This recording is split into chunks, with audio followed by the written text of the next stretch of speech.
ในดินแดนอันมีชีวิตชีวาของเอเชียตะวันออกเฉียงใต้นี้วัฒนธรรมและความคิดสร้างสรรค์จะติดพันกันเพื่อสร้างคลื่นใหม่การหันเปลี่ยนทางดิจิทัลที่เสื่อมต่ออุตสาหกรรมท้องถิ่นกับตลาดโลกแม้ค่อยๆแพร่ลามไปด้วยพลังอันลึกซึ้งประเทศลาวดินแดนแห่งนี้มีความอุดมสมบูรณ์ทางด้านประวัติศาสตร์และอุดมสมบูรณ์ไปด้วยธรรมชาติกลิ่นหอมอ่อนๆของไม้เกศนา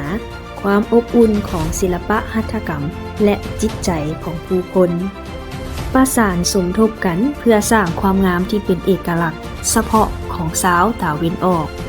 จำปาเวิลด์เริ่มต้นจากสิ่งนี้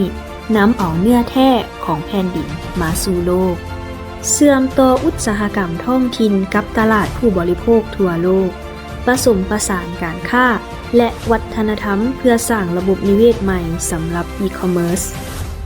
เป็นเส้นสายแดนที่ประเพณีและนวัตกรรมได้มากลุ่มเกี่ยวกัน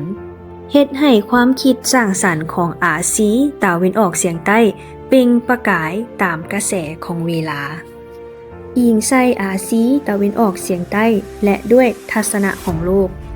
จำปาเวิลด์ได้นำเอาวัฒนธรรมที่หลากหลายและอุตสาหกรรมท้องถิ่นร่วมกันเพื่อส่งเสริมการร่วมสร้างการร่วมตัว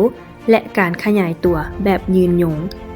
เฮ็ดให้ความอบอุ่นของตะวันออกเป็นคุณค่าของโลกจำปาเวิลด์มีรากฐานอยู่ในอาซีและเสื่อมต่อโลก